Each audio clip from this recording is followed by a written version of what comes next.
This could be the ultimate Warlock Solar 3.0 build in Season of the Haunted and beyond. Well, I'm going to be pairing the new exotic boots Rain of Fire with the Vex Mythoclast to create a damage-focused Warlock capable of tearing through pretty much anything that is stupid enough to get in your way. Well, this is going to be great for endgame PvE content like dungeons and raids, and also if you want to go solo in that content too. Well, today I'm going to be checking out the build, the Solar 3.0 setup, the weapons, the armour and the mods, plus put it all together so you can too. Well, if you're new around here and find this useful, don't forget to hit that subscribe button down below for all the latest Destiny 2 content and turn on notifications by hitting that bell. And roughly 98% of viewers who watch This Week in Video Games aren't subscribed, so subscribe today and never miss an update. Well, this one is a very fun build indeed, made possible by the combination of the new exotic boots Rain of Fire, plus already one of the best exotic weapons in the game, and that is the Vex Mythoclast. With the introduction of the Rain of Fire boots, will they make you radiant when you get final blows with fusion rifles? Well, Vex is classed as a fusion rifle, but it uses primary ammo, meaning you've got an unlimited source of radiant effects that you can apply yourself with, and that's going to give you a 25% damage buff. We're also going to combine this with elemental wells and charge with light mods for even more damage, and this is going to allow you to shred through all enemies, allowing you to get to that endgame loot faster than ever before. Well, if you want a quick version of the build, then it's a Solar Warlock, Rain of Fire boots and Vex Mythoclast. Everything else is a personal preference, but later on I'm going to be getting into the detail of the build, but first of all, I'm going to check out how we get those boots. Well, let's have a look at how to get Rain of Fire Warlock boots then. So Rain of Fire, they are one of the newer exotic pieces of armour introduced in Season of the Haunted. So previous to Beyond Light and these newer armour pieces being introduced, exotic armour was always acquired through random and also exotic engrams or maybe even campaign story content.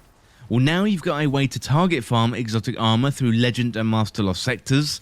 If you complete these activities solo, then there's a chance that the exotic armour is going to drop for you. So every day the Legend and the Master Lost sector rotates, and you got one available each day across the planet and the moons. Well, as well as the location for the Legend and the Master Lost sectors rotating, the rewards also rotate too, with different armour pieces for head, arms, chest and legs available. And if you want to check out the location of the rewards, you can do so in-game by completing all of the Lost sectors on regular difficulty, and then you can check the map. The Legend and the Master Lost sectors are indicated as a blue shield icon. Another good way is a website called todayindestiny.com. It's a really good website, definitely recommend that one. That's going to quickly tell you what the location is, and also what the reward is too. Well, to get Rain of Fire, you want to look out for the exotic legs reward. Then if you complete that Lost sector solo as a Warlock, you'll have a chance for that reward to drop. If you don't get it the first time, keep trying, and you'll get it after a few tries. Okay, so let's have a look at this Warlock Solar 3.0 build, and first of all, I'm going to look at the Solar 3.0 setup. So I'm using a Fusion Grenade, I'm using a Healing Rift, and for my super, I'm using Well of Radiance.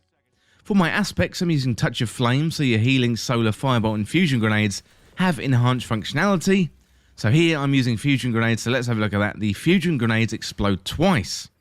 I'm also using Icarus Dash, so you can dodge quickly while you are airborne, so it helps you get you out of a tight spot quickly. Next up, let's look at the fragments. So I'm using Ember of Solace. Radiant and restoration effects applied to you have an increased duration. I'm using Ember of Tempering, so solar weapon final blows grant you and your allies increased recovery for a short duration. That stacks 3 times. And while Ember of Tempering is active, your weapons have increased airborne effectiveness. Then I'm using Ember of Blistering, so defeat your targets with solar ignitions. That grants grenade energy. And the Ember of Ashes, so you apply more scorched stacks to your targets. Well, the Solar 3.0 setup really is down to personal preference. I'm building for healing when it comes to my super and my class ability, given I'm using this build for endgame content, and that's going to help me get out of trouble when I need it.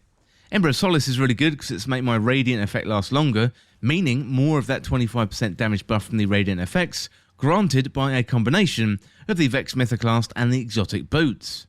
Tempering is good because I'm mainly using solar weapons, so the final blows are going to make me radiant through Vex, and also give me and my allies increased recovery. We've spoken about the exotic armour already. I'm using Rain of Fire.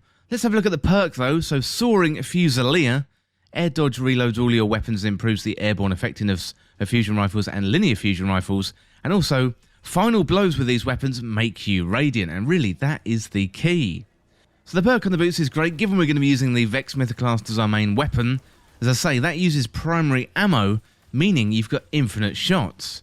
Fusion Rifle final blows are going to make us radiant, meaning that's going to give us a 25% damage buff. We're going to be constantly getting final blows with Vex Mythoclast, therefore we're going to be radiant all of the time. This is going to allow us to tear through enemies, making PvE content much easier, allowing you to get to that loot much faster. Let's have a look at the weapons. So my kinetic slot, I'm using New Purpose. You can use anything in your kinetic slot really, although I'm using New Purpose, the Duality Dungeon Pulse Rifle, and that is because when I go into endgame PvE, I need a pulse rifle that's going to help me with barrier champions this season, and also when combined with the anti-barrier mod.